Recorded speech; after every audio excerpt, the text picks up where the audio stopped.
با نام یاد خدای مهربان. سلام، نور، برکت، عشق و زیبایی در خاندانتان. امیدوار هستم همگی خوب و صحت و سالم و بردم هستید. برنامه نوبتی کتابخوان است و یک صحبتی ویژه داریم. مهمانی ما در برنامه استاد سفر عبدالله. استاد، با برنامه خوش آمدید. تشکر که دعوت را پذیرفتید. بسیار خوشحال هستیم که بار دیگر شما رو در برنامه کتابخوان می‌بینیم. و سرول شما رو به مناسبت 70 سالگیتان از نام خودم و از نام تیم کتابخوان تبریک و تهنیت میگویم. برایتان کامیابی های بیشتر، بروباری ها و یک عمری با برکت تمنا داریم که در خدمت ما و علم و جامعه باشید. استاد سرول بگویید که چه حال و احوال دارید و به تاجیکستان برگشتید از قزاقستان. خود را چگونه حس میکنید و در مجموع حالتان چگونه است؟ درود به شما، درود به خوانندگانتان و بینندگانتان. خدای شکر هر وقت که وطن آمدم خودم بهتر حس میکنم. آب و هوای وطن شاید آنقدر در وجودی من عجین شده باشد که نمیتونم زندگی کنم. سپاس از اون که به مناسبت 70 سالگیم تبریک گفتید. در قزاقستان و در ایران بعضی محفل ها کردن، جشن گرفتن و تجلیل کردن. خیر خدای شکر که من در وطن هستم و دیدار شما عزیزان میبینم.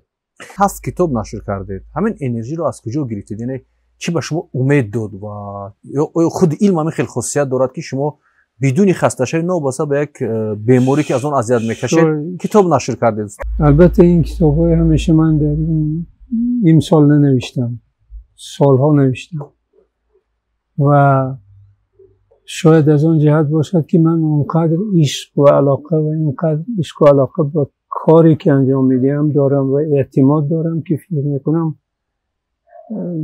یه سببی اون که مثلا از من خداوند توانایی میدهد همین باشد که همین عشق و علاقه من مجبور میکند که من با پژوهش و با خواندن و نوشتن مشغول شدم.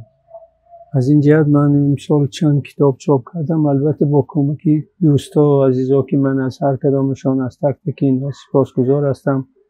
شاگردای من یا بعضیش دوستانی من، همپیشگانی من از وطن خودم و البته همکارانی من در قزاقستان که این کتابی مگمود راستی در قزاقستان چاپ شد.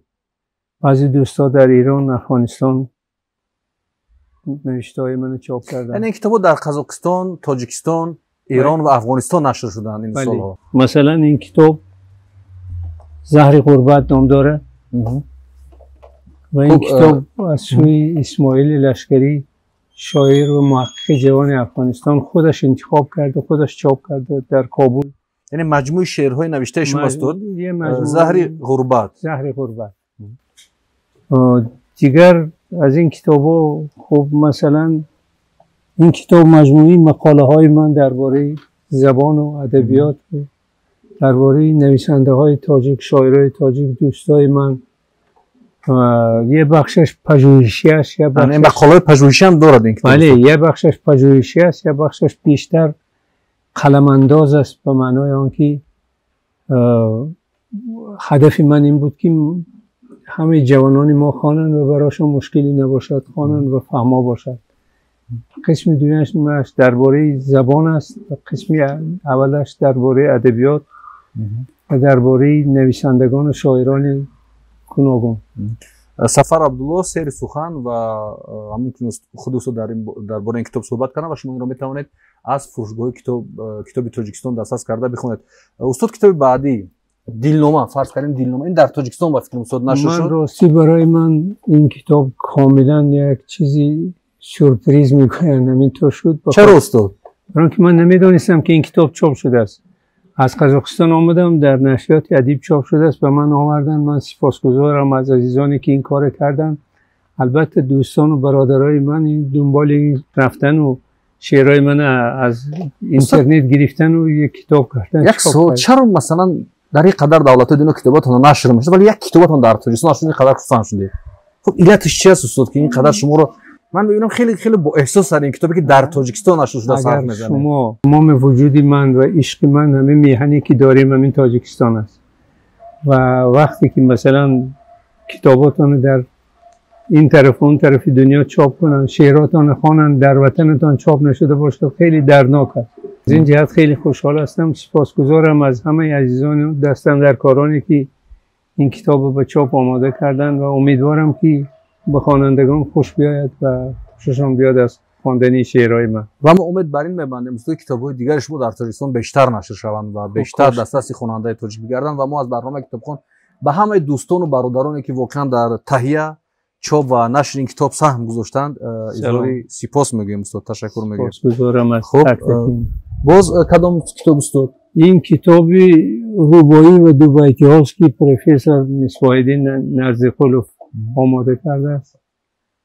از روبایی دو بیتی های من انتخاب کرده و چاپ کرده است. امیدوارم که اینم به عزیزان ما مقبول افتد و بپذیرند، به خاطر آنکه اینم اصلا دو بیتی روبایی های من چیزی سنتی است. روبایی دو بیتی برای ما مسئولیتش گرانتر است، به خاطر آنکه وقتی شما در ژانرهای سنتی ادبیات می نویسید شما با بزرگترین شاعرای روبرو میشید.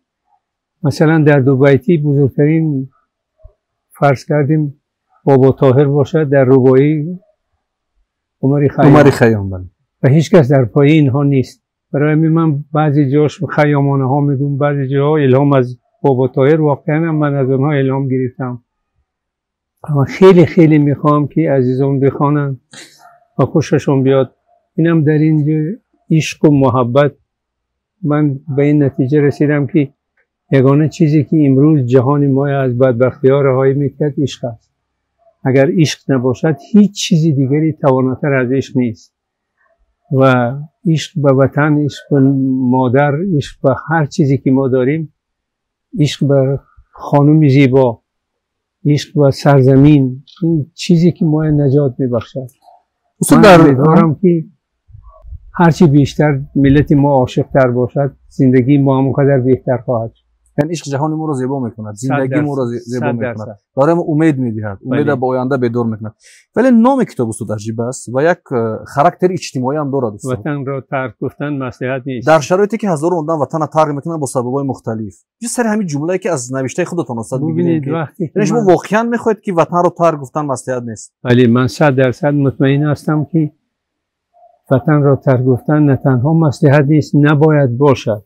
در یک فرض کردیم وقتی که من در روسیه در چندین همایش‌های علمی که آمدم، در تمام خیابان‌ها تاجیک‌های دیدم، دلم می‌سوزد. بعضی‌هاش بسیار حالی بدی دارد، حالی پریشان دارد. بعضی‌هاش مثلا وقتی صحبت می‌کنی آب از دیدگانش می‌ریزد که مثلا مجبور است به خاطر یک بریده نان خیلی چیزها را تحمل کنه. و از این لحاظ وقتی که بعضی از روشنفکرای تاجیک ترک وطن کردن، من دلم بسیار بسیار برای اینها و برای خودم و برای میهنم سوخت. و من تمام شعرام اینی که وطن دوست دارید و از وطن جای دیگری نروید، وطن ترک نکنید. شما رفتید استاد، شما رفتید و سالها در غربت بودید، ولی اون مهاجرت گفته شما به عنوان یک روشنفکر، یک عالم شناخته در سطح منطقه و جهان شما را ترک کردید، ولی زندگی بد نداشتید، یعنی زندگی خوب داشتید. ببینید من در زمان شوروی در سنت لیتراتور اینستیتوت بودم در مسکو. در قبل فارسی زبان‌ها دانشیاری دانشکده ادبیات بودم. خب من در بعد از اینم که در هر کجا کار کردم و من همیشه محبت کردن و زندگی خوبی داشتم، ولی هیچ وقت یک لحظه من از وطنم دور نبودم. همیشه این وطن در قلب من بود و همیشه من فکر میکردم که من نماینده یک ملت بزرگی هستم که باید از اون در اون جایی که کار میکنم از دیگران بهتر باشم نه کمتر، به خاطر آنکه نگویند تاجیک از ما ضعیفتر است. متوجه هستید؟ بله بله بله استاد. این یک چرا من این چیز گفتم، تصور کنید که من بیمار شدم و در جستجوی پزشک بر روسیه و دیگر کشورها سفر کردم. هر جا رفتم بهترین پزشک تاجیک بود، ولی وطن ترک کردن رفتن به خاطر آنکه زندگیشان بهتر بود. 5 نفر تاجیک در مرکزی مرکز علمی و تحقیقاتی سردشن سسودیستی خیروگی بیماری های قلب لیاو باکیریا کار میکند. 5 نفر تاجیک، بهتریناش تاجیک است. در المتا که من زندگی میکنم یک کلینیک سر تا پا تاجیک است، تاجیکای بدخشانی ما. من با اونا افتخار میکنم از یک سو. از سوی دیگر دلم میخواهد که بهترین پزشکا در وطن ما باشه. خواهری ما برادری ما، پدری ما، مادری ما بیمار شد، ما یک بهترین پزشکای داشته باشیم، بهترین معلمای داشته باشیم. اگر ما بهترین استادای نداشته باشیم ما به جای نمیرسیم. نه تنها ما، هیچ کشوری اگر کسی فکر کند که ما اقتصاد درست کنیم بعد فرهنگ درست میکنیم، کاملا اندیشه باطل است. برای آنکه شما اقتصادتان خوب شود، برای آنکه کشورتان پیشرفته شود، بدون تردید باید فرهنگ داشته باشید. فرهنگ تنها کینا و تئاتر نیست. فرهنگ، شما خوب میدانید که ما فرهنگی معاشرت داریم، فرهنگی نمیدونم همه چیز به فرهنگ نیاز دارد. ما باید این فرهنگ داشته باشیم. وقتی که روشنفکرای تاجیک از اینجا رفتن، من یک تعداد شعرها نوشتم. هیچ مصلحت نیست که وطن ترک کنیم. استاد، شما درباره تاجیک‌ها و متخصصان، یعنی اون عالمان و دانشمندانی که در دنیا با اونا واخوردن که تاجیک بدن در بخش خیلی مهم علم، از اون افتخار کردید و یک نوع از جهانی پراکنده تاجیک هم یاد کردید. یعنی اگر این علمو گیریم از این اندیشه شما، یک پراکندگی در جهان امروزه تاجیک احساس می‌شود. ولی یک جای دیگر شما میگید که مثلا فرهنگ ما، تمدن ما، آثار ما، گذشته ما از اون میشناسن، ما را احترام میکنن. باز سوال این است که استاد، من هم یک جوان البته، چرا این فرهنگ، این تمدن، این تاریخ، این گنجینه واقعا طلا نمیتونه یک ملت در کشور خودش به هم بیاره با اقتدارهای علمی، با دانش‌ها، با بزرگی‌ها که در این وطنش باشه و ترک نکنه وطنش؟ استاد ببینید مسئله چیز دیگر است.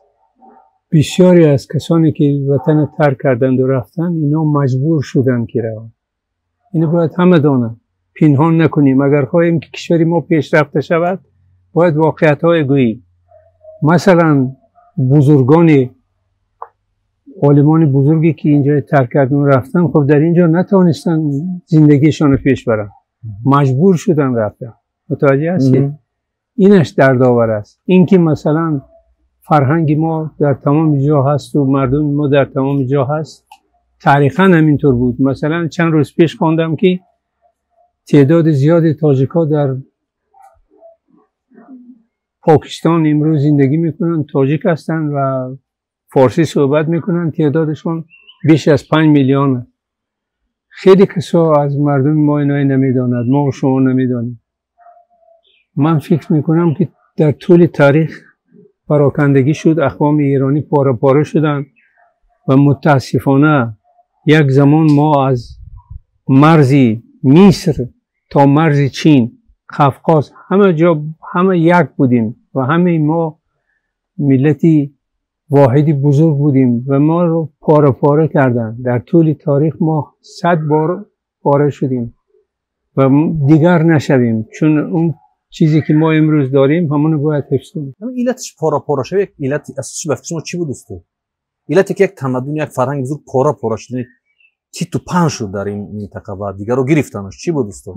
البته هجوم‌های فراوانی که از دور و نزدیک به سرزمین ما شد. سرزمین ما سرزمینی بسیار بسیار سرزمینی غنی بود و همه چیزی دنیا داشت و هر چشمی بیگانه‌ای که می آمد به اینجا دوخته شده بود. از الکساندریک رومی که گوجستک یعنی ملعون شروع میشه تا عرب میبیاد زمینی ما میگیرد، ترک میبیاد میگیرد، مغول میبیاد میگیرد، روس میبیاد میگیرد، نمیدونم انگلیس میبیاد میگیرد. پاره پاره شدیم. مثلا شما تصور کنید که خواهر در افغانستان زندگی میکند، برادر در تاجیکستان زندگی میکند، زبان خواهر نامش دری، زبان برادر نامش تاجیکی. خب هرزه است این گپ، قبول نیست، قابل قبول نیست.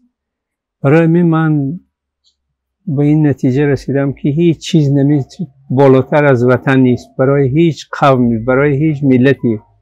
ما خیلی اقوام در دنیا میدانیم که بیش از 40 میلیون هستند ولی هیچ سرزمینی ندارند و بیچاره‌اند. برای همین ما به خدا شکر میگوییم که همین تاجیکستان داشته باشه.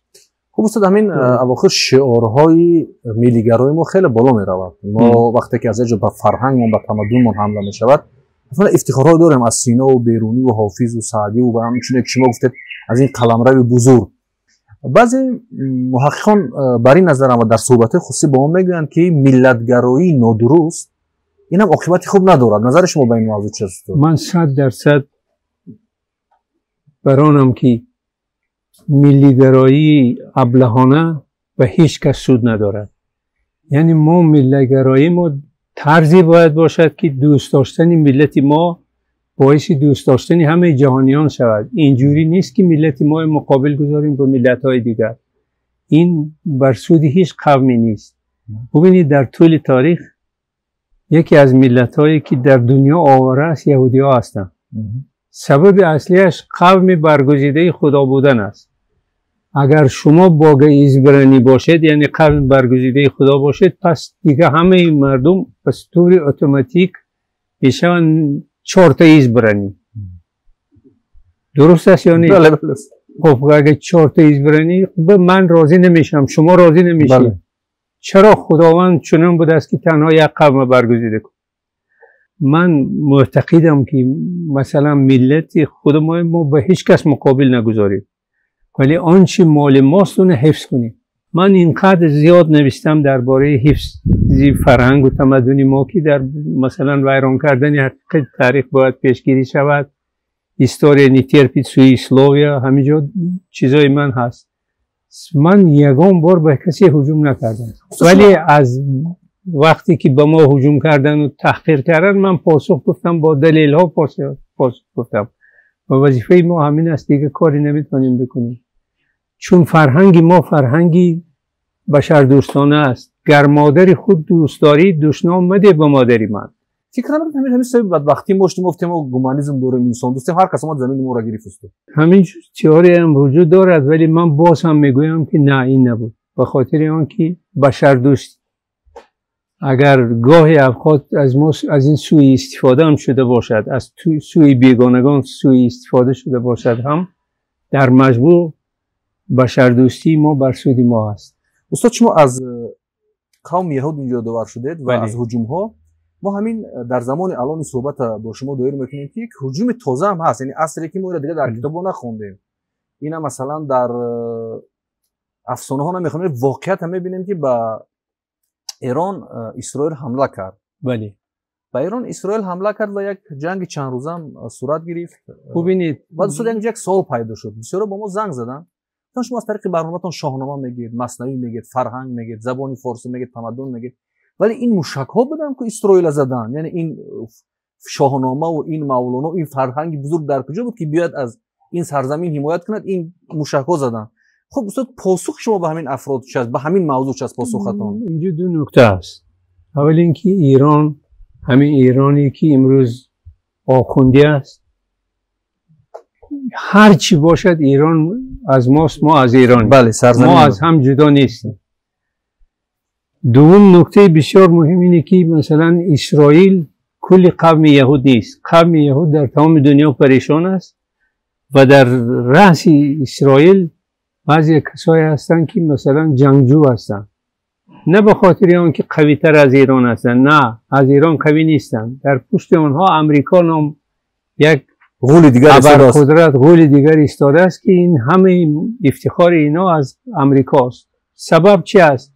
در امریکا 7.5 میلیون یهودی زندگی میکند. 84% امکانات اقتصادی امریکا در دست همین 7.5 میلیون یهودی است. شما یاد بگیرید اینها میتونن در هر کشوری دیفالت سازن، در هر کشوری مجبور کنن به خواستاشون عمل کنن. اما یگانه کشوری که در طول 41 سال به امریکا ببخشید تابع نشد و گفت هرچی تو میخواهی کاری تو، من با راه خودم میرم، ایران بود. از این جهت مایه افتخار است ایران. و ایران واقعا تابع هیچ سیاست خارجی، ایران تابع هیچ کشوری نیست، هیچ کشوری نیست. از ببینید از بعضی جهت ها مثلا سلاح‌های نیرومند آمریکایی استفاده میکنن، سلاح‌هایی که خودشون هم تولید میکنن اسرائیلی ها، اونا استفاده کردن علیه ایران. لیکن ایران یگانه کشوری بود که از سال 1947 تا امروز به مشتی محکمی به دهان اسرائیل زد. اینا انتظارش نداشتن. اینا گمان کردن که مثل چند کشور عربی ایران به زانو میشینونن و هر چی خواهن با ایران میکنن. ایران این کار نکرد. ایرانی‌ها حتی کسانی که مقابل نظام جمهوری اسلامی هستن، وقتی که از بیرون از خارج هجوم میکنن، اینا یک میشن، متحد میشن، وطنشان رو حمایت میکنن. و این ویژگی بسیار خوبی ملت ماست. حتی من یادم هست چندی پیش در یک مسئله مرزی بود در اسفره، من خیلی خوشحال شدم که از تمام گوشه و کنارهای تاجیکستان گفتن ما حاضریم رویم وطن ما دفاع کنیم. من اونجا یک شعر نوشته بودم درباره واروخ. شعری بد نبود. خب استاد، اون سوال من که من گفتم که مردم میگن که موشک ها زدن، یعنی مثلا این تکنولوژیا بود، بعد اینجا نقشی فرهنگ، نقشی مولانا، نقشی رومی، اینا کجا شدن استاد؟ این موشک های من الان میگم، این موشک های عقل ایرانی بود که ساخت و این عقل از خواندن بود، از کتاب، از مولانا بود، از فردوسی بود، از همه بزرگان ما بود. ببینید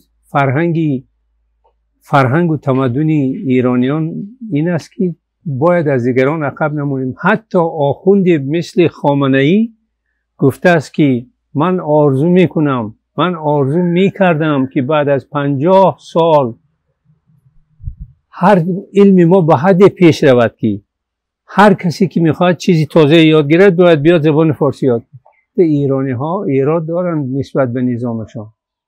خیلی زیاد ایرانی های هستن که راضی نیستن، ولی عشقی که به وطن دارن اینا همه اینا متحد میکنن و سوادی که دارن به حدی که از سوزن تا هواپیمای خودشون میسازن. 96% دارو در کشورهای خلیج فارس و نزدیک خلیج فارس ایران تامین میکنه. ایران تصور کنید که 40 سال است که در تحریم امریکاست و دیگر کشورهای غربی، ولی روی پای خود راست ایستاده است. ایرانی ها روی پای خود ایستادن و ایستاده گری کردن می آموزن به خیلی کسا. برای همین دانش اینجا خیلی مهم، فرهنگ خیلی مهم است و نقشی فرهنگ بود که اینا هستن و اقتصادشان هم پیش میره. اگر جلو صدفتید که همین دانش و آگاهی و کتاب و انمو خواندن ها بود که اون عقل بعد موشک ساخت و سیستم هوایی دفاعی ساخت و این اون ساخت. چی میشه در یک جامعه که این فرهنگ و این دانش و این عقل وارد متن جامعه میشه، یعنی از شعار میاد به عمل تبدیل میشود؟ یک عالم شو مثلا چی کار کنه در کشور که مثلا همین دانشو وارد زندگی مردم شود؟ به نظر من زمامداران هر کشور باید تمامی فراد و فرود زندگی جامعهشون را بیاموزن و بیاندیشن که چه راه هست برای پیشروی. مثلا وطن کوچکی ما تاجیکستان منبع آبهای فراوان است. از این آبها استفاده کرده پول یافتن ممکن. در آینده یکی از مشکل‌ها، یکی از پرابلم‌های جهانی آب آشامیدنی است. آب آشامیدنی در تاجیکستان فراوان است. استاد، شما یک محقق ادبیات شناس عمر با کتاب سر و کار کردید و وضع در منطقه میدونید. چرا در یک افغانستان جنگ زده کتاب شما نشر میشود مثلا با تعداد زیاد؟ مثلا یک تاجیک کتابش در تهران چاپ میشد با نسخه زیاد، در قزاقستان از اون زیادتر. در وطن خودمون مثلا با نسخه کم، با تیراژ کم. علتش فکر میکنید چی است؟ متاسفانه ما از آغازم زیاد کتابخوان نبودیم. منظورم از آغاز دوره شوروی هم خیلی زیاد کتابخوان نبودیم. شما تصور کنید که مثلا مجله دیگر کشورها مجله ادبیش 100,000 150,000 نشر میشد، از آن ما از همه بالاش 35,000. دوره عبای رجب بود به نظرم مجله صدای شهر. ولی یک نکته این است که امروز کتابخوانی در مجموع در تمام جهان یک خورده چی کرد؟ رو به تنازل آورد. سبب اصلیش رشد رسانه‌های گروهی و کتاب‌های دیجیتال میخوانن الان مردم خیلی زیاد. این است. دیگر اینکه خب باید تبلیغ کتابخوانی باشد و جز کاری که شما میکنید اینو باید در سطح دولت انجام بدین. دولت دعوت کند به شما جایزه دهد، گوید که پسر چی کارهای خوبی داری میکنی، بیا در سطح تلویزیونی کشور این کار کن. شما مثلا 2-3 نفر مرد باسواد بگیرید و هر چیزی خوبی که میبیاد بیاید تبلیغ کنید که مردم اونو علاقمند شن، کتاب خوانن، کتاب خرن، کتاب فروشن. به نظری من برنامه فروغ صوفی دانایی یه خورده بهتر که همین چیز پیدا شد. بعضیا کتاب میخوانن، چون من یادم میبیاد چند نفر سال گذشته آمد از من کتاب پرسید، گفت من اینو میخوام بخونم، اینو میخوام بخونم، یا اگر چیزی نفهمیده باشد پرسید. من علاقمندیشون احساس کردم. من فکر میکنم که امیدوار هستم که خواننده کتاب‌ها در وطن ما زیاد شود. مثلا شما از زمان شوروی یادگار شد، ولی دیگران خلاف اندیشه شما را دارن میگن یک از ملت‌های بسیار سرخواننده منطقه بودیم. دیگه تا کجا اساس دارد؟ شما گفتید ما کم خواننده بود، دیگران میگن برعکس این بود، تیراژ کتاب ما زیاد نشد. شما هر کی نقاط کشور دعوت میشه. شما هر کی خواهید همون باور کنید. نه خوب، من نظر اونا رو استاد گفتم. نظر من همین که وقتی که فرض کردیم کتاب چنگیز ایتماتوف و 178 زبان دنیا ترجمه میشد و تیراژ میلیون چاپ میشد، از تاجیکا فقط خیام تیراژ میلیون چاپ شد. شاعرای ما استاد ترسونزاده مشهور بودن ولی هیچ وقت میلیون نبود تیراژشون. البته زیاد چاپ میشه. کتابی که جایزه دولتی گرفت، کتاب استاد مومن قناعت کلاس استالینگراد، 50,000 چاپ شده بود. خب در خود تاجیکستان کتابای لایق زیاد چاپ شده بود، همین تیراژی تا 50,000 25,000 50,000. وقتی که من میرم مثلا در قزاقستانی که تعداد قزاق خواننده‌اش بیشتر روسبان بودن، قزاق خواننده‌اش خیلی زیاد نیست، ولی کتابش دوستم مهدی میکند به من به زبان قزاقی، میبینم 200,000 نسخه. خب من خوشحال میشم که این خیلی کتاب خوانن مردم. کتابی همین اولجا سلیمانوف چاپ میشد به زبان روسی، 200,000 نسخه در یک هفته همه میخریدن، جایی نمیرفت. حاضر من 1000 نسخه چاپ کردم، اولجا 1000 نسخه. چقدر منتظریم که بیان خرم. متاسفانه یک خورده علاقمندی به کتاب‌های چاپی کم شده است و این باید تبلیغ شود. در ژاپن دوباره الان کتاب میخوانن مردم. اینا رو با کتاب کاغذی آوردن. بله، با دوباره با کتاب‌های کاغذی رو آوردن. من بسیار امیدوارم که در آینده مردم علاقمندیشون به کتاب بیشتر شود. مثلا یکی از علتایی که میگم بعد از شورای باز، یکی از سبب‌هایی که دیگر مردم کمتر کتاب خوند، این نبودن اثرهای خوب در این کشور، این نوشتن اثرهای بدی خوب، این میتونه یک عامل باشه دوستان. 100%. ببینید مثلا اگر بازم همشهریای ما دعوا کنن که بسیار نویسنده‌های بزرگ هستن، خب این دیگه برای آدم‌هایی که ادبیات جهان خوانده باشد خنده آور می‌نماید. متوسطاً نویسنده‌های بسیار بزرگی که در سطح جهانی باشد ما زیاد نداریم. کی را خواند دوست در همین 35 سال خود برای شما پسند بود؟ چون خیلی برای ما مهم است این اندیشه. هیچ کس بزرگتر از بهمنیار نبود در هنر نویسندگی. هیچ کس به پایه بهمنیار نرسید در نویسندگی، داستان نویسی.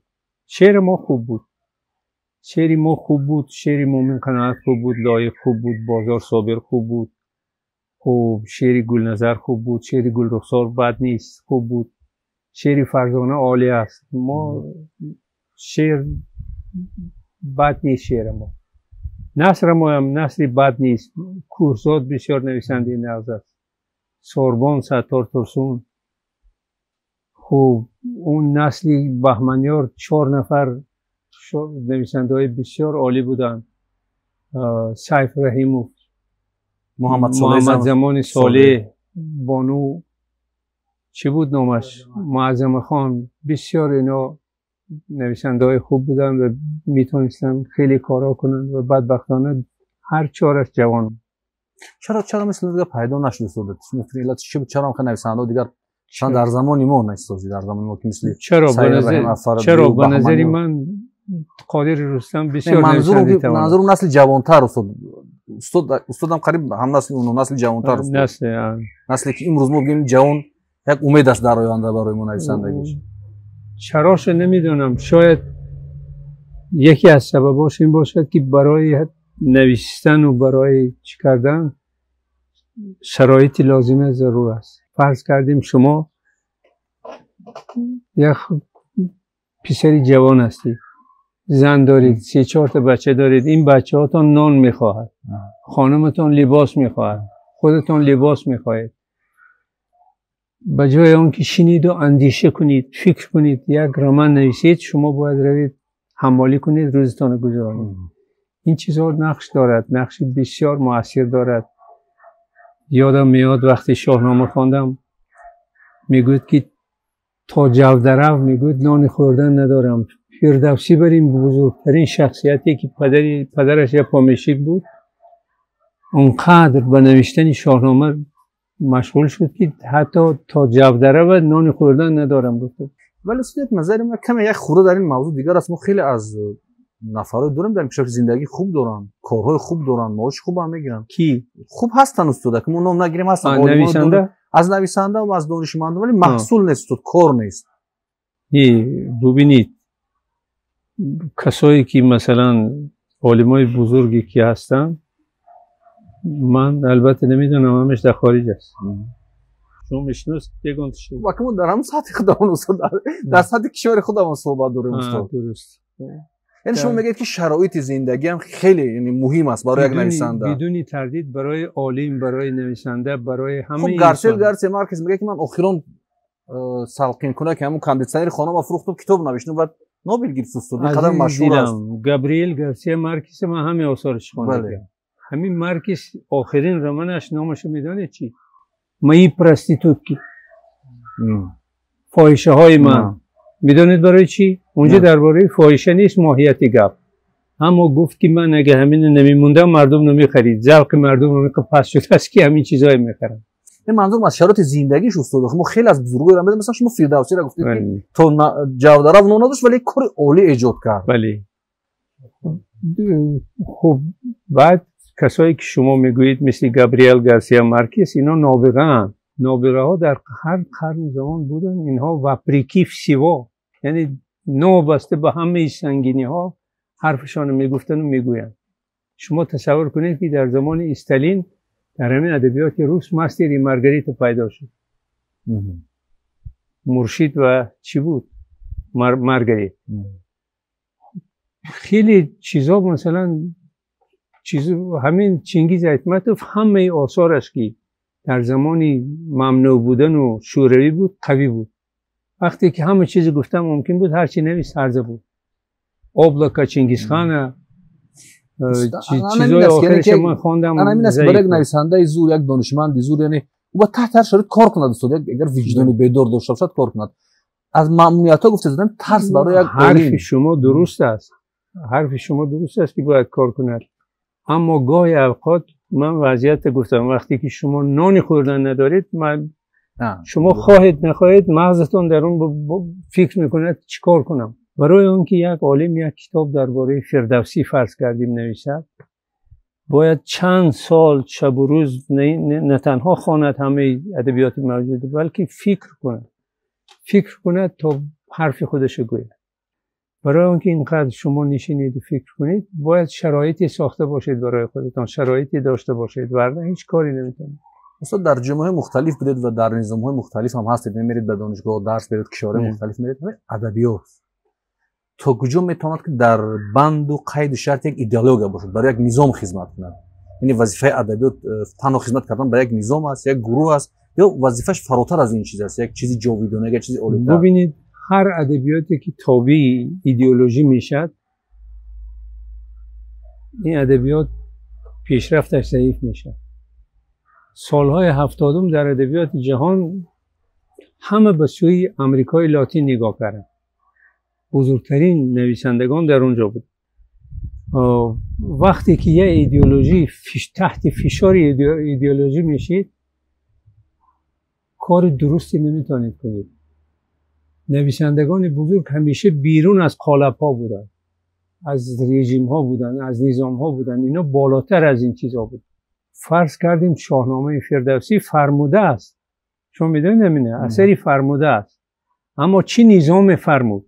نظام سامانیان چی نظام بود؟ در اونجا ما تقریبا ملت شده بودیم. در دوره سامانیان آزاداندیشی فراوان بود. مثلا در داخلی وزارتخانه ها اسماعیلی ها با حنفی ها با دیگرها همکاری میکردن. آزادی اندیشه بود. حرفایی که در اون زمان فرض کردیم رودکی سمرقندی به پادشاه میگفت تو این کار کن، این کار نکن، شما میتونید این حرف بگویید؟ خب رودکی میگفت و وصف سامانیان هم میکرد و افتخار داشت که سامانیان مفخر ایران است. برای همین وقتی که ما درباره ادبیات اندیشه میکنیم، ادبیات بله بالاتر، ادبیات واقعی بالاتر از این حرف هاست و بالاتر از ایدئولوژی است، ولی با این همه در خیلی کشورها تحت تاثیر شدید ایدئولوژی بود. مثلا ایدئولوژی کمونیستی. تصور کنید که ما شاعری بزرگی مثل لاهوتی داشتیم، همه بزرگیش اون شعرهایی که در ایران نوشت، در ترکیه نوشت، بیرون از خاک شوروی. در خاک شوروی آدمی که وطن ویرانه از یار است یا اغیار یا هر دو میگفت، یا غزلی نشد یک لحظه از یادت جدا دل نوشته بود، اینجا اومد خر و تراکتور نوشت. تصور کنید پراود کلت دل می نویسم از کلخاز تاجیکستان. این شعری لاهوتی. کنی از سلام آبکی سردی وخشی، یک به تو میگویم باید مرا ببخشی. عزیزی دلم، لاهوتی بسیار شاعر بزرگ بود، ولی خب در اینجا همچون شاعر به نظر من مرد. و شعرهایی که در شوروی نوشت بغیر از چند غزل که در عشق ایران نوشت دیگه همش ضعیفه. ایدئولوژی میکشد. پس معلوم میشود استاد از این اندیشه شما برمیاد که همون ماندگاری رودکی و حافظ و سعدی و بیدیل و جامی و مولانا این جسارتشون بود، قالب شکنی هاشون بود، نوترسی هاشون بود. 100%. خصوصا حافظ، خصوصا مولانا، اینا تمام قالب های شکستن و حرف های گفتن چنان گفتن که گفته توانستن. ببینید شاعرای بزرگ، دانشمندای بزرگ در تمام شرایط برای خود یک جهانی میسازن و در اون جهان دیگری میسازن، کتاب‌های میسازن که تا ایدئولوژی خبر مییابد که چیست این پهن میشد و مردم میخوانند و لذت میبرند. و در تمام عصر زمان هم اینطور بود، در تمام ادبیات‌های جهان هم اینطور بود. استاد شما خودتان با یک در جای به عنوان یک شخصی نوترس، یک عالم جسور میشناسن. این هفت کتاب نوشته، کتاب‌های دیگر که نوشتید، واقعا خودتان جای بود که خود سانسور کردید، گفتید نه نوشتید، خودداری کردید، دوستتون معصیت دادن که همین کارو نکنید که ده ها بار من سفارش کردن ننوشتم. نه منظورم که خودتون سانسور کردید، یعنی ننوشتید. بله دیگه. من همیشه هر چی کرده باشم دیدم خواست که کردم، یعنی به من کسی دستور نداده. خوشبختانه من دستوری کسی رو اجرا نکردم، عضو هیچ حزبی نبودم. خب چی بگم براتون، من هر چی نوشتم اون چیزی بود که عشقم بود، علاقم بود. هر چی که نوشتید نشر کرد که موندید برای بعدا و قسمتی که شد امروز نمیتونید نشر کرد، جسارت ندارید استودیو یا احتیاط میکنید یا چی میکنید استاد، مثلا همین چیز. شما سوال بعدی دارم در این موضوع استاد. همه شاعرای نویسندگان گذشته ما و امروزی ما و بزرگانی همه ادبیات‌های دنیا شاید شعرهای یا دردهای داشته باشن که تنها برای خودشون گوین و شرط نیست انتشار کنن. خاصه شما درد میبینید، درد جامعه است، وجدان چی میشه استاد؟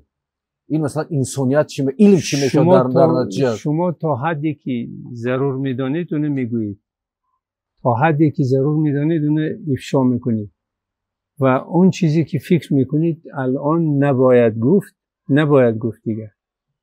به نظر من اگر در جامعه ضرور باشد گفتن همون چیز است، ضرور باشد باید گفت، تحت هر شرایطی باید گفت، هر شرایطی. وجدانتان باید از همه چیز بالاتر باشه. عالی میترسو فقط در کارشناس است، سیاست شناس است، شاعر است، ادبیات شناس است. تا کجا میشه روی کار هم اعتماد کرد استاد؟ یک بیت بیدل دهلوی برات میخوانم. میگوید آتشم از بیم افسردن درونی سنگ ماند، رهزنی آغاز من شد کلفتی انجام ها. این سرنوشت ماست، سرنوشت ملت ماست. یعنی چی؟ همه عاقبت بدبختی هایی که ما داریم از همون ترسی بوده است که از آغاز داشتیم. آتشم از بیم افسردن درونی سنگ ماند تمام. رهزنی آغاز من شد، آغاز من همون ترس بود، کلفتی انجام ها. برای همین این یه چیزی طبیعی است. من یعنی نمیشه شکسته، نمیشه از نسل آینده اینا مثلا طرز تربیت کنیم که ترسا گم شود. 100% واقعیت رو بگن، حقیقت رو بگن. 100% ما با علم واقعی مشغول شویم. 74 سال و چندین ماه در رژیم بسیار عجیب و غریبی کمونیستی زندگی کردیم. هنوز در ذهن غلامانه خیلی از مردم این بهترین رژیم بود. ولی آدم‌های آگاه در همان زمان شوروی فهمیدن که این رژیم خوبی نیست. متاسفانه رژیمی که تمام روشنفکرای شوروی از جمله تاجیک نابود کرد. رژیم بسیار بسیار حماقت آمیز بود. این رژیمی که به سود ما هیچ وقت نبود، به سود ملت ما هرگز نبود. امروز مثال عادیش من چند مثال میبیارم از سرنوشت کشوری ما ملت با این بزرگی فرهنگ، با این تاریخ بی‌نظیر ملتی شدیم که 2 بار خطا از ما گرفتن. میدونید ما چقدر عقب افتادیم. بعد اینا گفتن که اینا هیچ سواد نداشتن، ما به اینا سواد دادیم و خطخانه یاد دادیم. بسیار دردانگیز است. اینو باید یک وقت نوشت و جهان باید اینو داند. دیگر اینکه مثلا شوروی به هیچ ملتی اونقدر خیانت نکرد که به ما کرد. امروز بعضی ها مثلا درباره سمرقند و بخارا فکر میکنن که ازبک‌ها از ما گرفتن. نه، همچون کار ازبک‌های برادر نکردن. در کاخ کرملین دستور شد و این کار انجام داد مسکو. چرا چی می‌خواستن از ما؟ سببش همین که یه فرهنگ بزرگی از کنار دجله و یفرات تا مرز چین نخواستن که متحد شود و یک زبان صحبت کنند. حتی محققای ترکشناس ردلوف و دیگرها بالا می نوشتن که از تاجیکا باید هوشیار شد. اینا ملت زرنگی هستن، با فرهنگ هستن، اینا متحد شوند کاری خراب میشه. همه کار کردن که ما رو پاره پاره کنن. نصف ما در افغانستان، نصف بیشتر ما در ازبکستان، یه مقدار کم ما ریم در کوهها وطن سازیم تاجیکستان سازیم. در خاطراتشون احمد دانش میگویند که من در همین زمان زندگی میکنم که کتاب مینویسم، کتاب رو خودم نشر میکنم و اون رو خودم میخونم و گریه میکنم. درست. همین زمان از تفاوت داره در زمان احمد دانش استاد، زمانی که ما زندگی میکنیم، جامعه خودمون در نظر تفاوت داره. خیلی چیزا تغییر کرده. کتاب در مناسبت به کتاب استاد، در مناسبت به کتاب در زمان احمد دانش اونهایی که مدرسه میخواندن کتاب میخواندن و اونا اون کتاب از خوانده هاشون به مردم نقل میکردن. در روزگار ما همه ممکن خط خواندن و نوشتن یاد گرفته باشد، ولی دانش ببینید میان خواندن و نوشتن و دانش ببین تفاوت راه از کجاست تا به کجا. این یه چیزی ساده نیست. من فکر میکنم که زمان ما میگذرد، یا دوره گذریش بعد از فروپاشی و روان مردم یک خورده تمیزتر می شود. روان خوی غلامی باید یواش یواش از بین مردم رود. غلامترین ملت بیسواد است. اگر ما سواد داشته باشیم، اگر ما دانش داشته باشیم، غلام نمیشیم. برای همین باید همه فرزندای ما درس خوانند. و برای آنکه فرزندای ما درس خواند باید معلم‌های خوب باشد. معلم‌های خوب باشد باید ماهانه خوب بگیرد. امروز در هر روستا دانشگاه هست، اما دانش نیست. در زمان ما یک دانشگاه بود، دیگرش پدینستیتوت بود چند تا، اما دانش میداد. دانشکده ادبیات دانشگاه دولتی تاجیکستان بهترین استادا داشت. استاد شریف جان حسین زاده، استاد واحد اسراری، استاد تاجی، خب خدای شریف و عبدالنبی ستارزاده، رحیم مسلمانیان، خب اردشیر کریم و طلبک خسکش و ما بهترین استادا داشتیم. به حدی که من فارغ التحصیل همین دانشگاه رفتم اسپرانتوری انستیتوت ادبیات جهان در مسکو، من از دیگر کسایی که مسکو و لنینگراد خوندن کم نآورد. چون استادای شما استادای ما استادای بسیار قوی بودن، طلب میکردن، ما هم میخواندیم، عشق داشت. استاد یک سوال دیگر میتونم بعد به خلاصه صحبتمون میریم. وضع نقد ادبی شما آگاه هستید در کشور ما چگونه است؟ یعنی در هر کشوری که ادبیات قوی باشد نقد ادبی هم قوی میشه، ادبیات ضعیف باشد نقد ادبی هم ضعیف است. شما میخواهید نقد کنید، مثلا میگیرید یه رمان میخوانید که خب این رمان آخه اون چیزی که شما میخواهید نیست. من نمیتونم نوشتن درباره چیز ضعیف، یا نویسم یگان چی می نویسم، نقدی تند می نویسم، مثل اون کتاب ماگیچسکی مستی من به درباره لیوین و درباره پاشنکو، ولی در مسکو چاپ شدگی مقالاش در ژورنال های همون زمان مشهورترین شوروی لیتراتورنی گازیتا و پراسی لیتراتورنی ابازرینی چاپ شدگی مقالا، من اونها بسیار سخت کوبیدم و همینطورم بود. امروز مثلا متاسفانه آخرین چیزی خوبی که من خوانده بودم به نظرم رمانی هیجای استاد کوروزاد بود.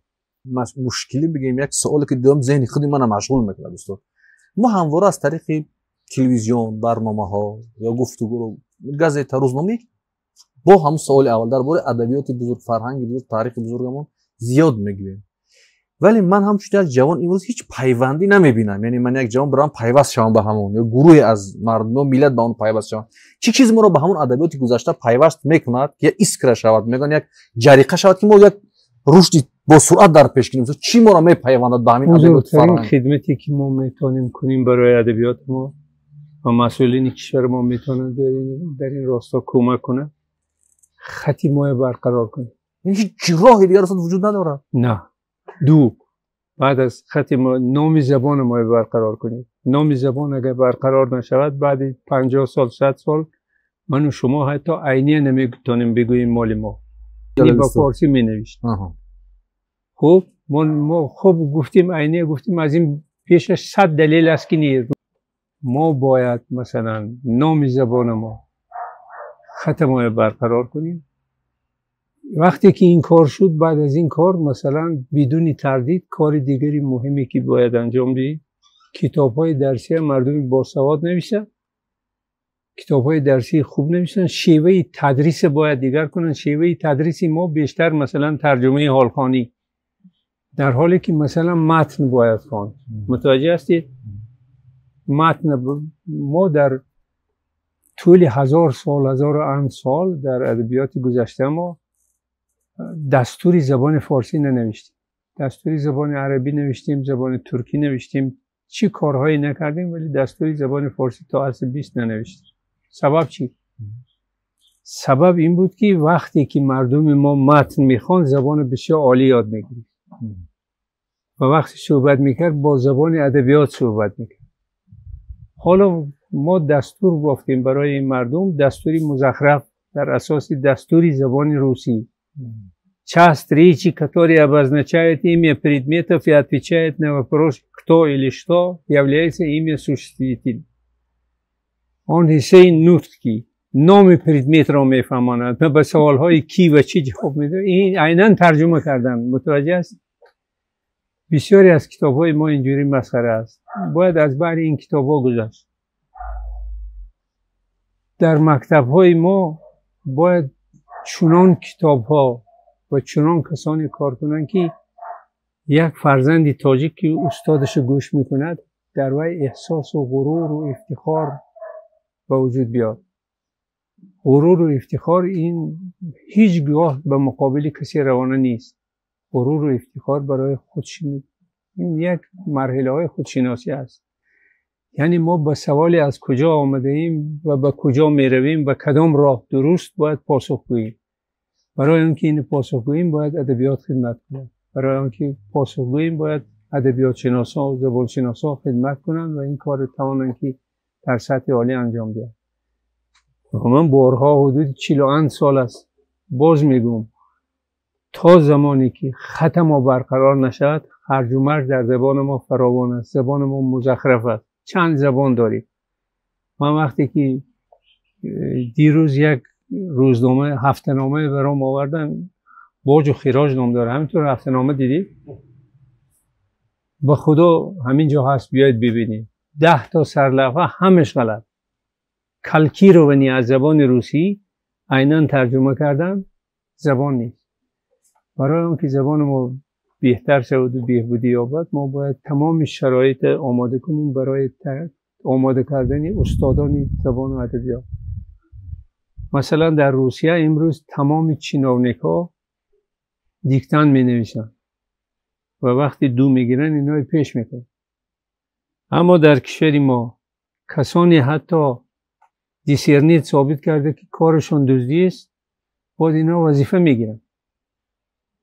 این نباید اینجوری شود. متاسفانه این چیزا باید برطرف شد و من آرزو میکنم که ملت ما ملتی سربلند و پیشرفته و دانا باشد و بازم میگویم به ادبیات باید روی آوریم. این اندیشه ای که گویا ادبیات مانع میشد این گپی احمقانه است. یک بار دیگه هم گفته بودم بار دیگر تکرار میکنم اگر ما در گذشته ما در جهان آبروی کسب کرده باشیم، اگر ما رو یک ذره بشناسن از برکتی همین ادبیاتمون بوده است، از برکتی همین تاریخی بسیار بسیار قناعتمندی ما از اون که ما اینقدر میراث فرهنگی داریم، میراث کتبی داریم، از برکتی همین بوده است. برای همین ما باید در این راستا اندیشه کنیم و همیشه به رشد ادبیات و زبان و فرهنگ تلاش کنیم. سپاس استاد برای یک صحبت صمیمی، یک صحبت خیلی خوب و من فکر میکنم که سر کتابو کمتر صحبت کردیم چون اینجا کتاب‌ها خیلی زیاد هستند و ما در رولیک‌های علایده برنامه کتابخوان و باز بخشای داریم که بخونیم اونجا این کتاب رو معرفی خواهیم کرد. در خلاصه صحبت استاد برای برنامه و بیننده کتابخوان یک صحبت خلاصه تون بکنید صحبت به انجام برسونید. من فکر میکنم که برنامه‌ای که شما تشکیل کردید کتابخوان یکی از مهمترین کارهایی است که امروز جوانان با هنری ما انجام میدن. با راهبری شما این کار حتما باید ادامه داد. حتما باید ادامه داد. کاری که فقط من سپاسگزار میتونم باشم و خدا به شما نیرو دهد و همیشه کارتان پیشرفت کنه. تشکر زیاد. یادآور میشم که در صحبت با ما بودند استاد سفر عبدالله. بار دیگر 70 سالگی مبارک استاد. سلامت باشید. این برنامه کتابخوان بود. تا برنامه‌های آینده در حفظ پناه خدا باشید. خدا یاری آورد.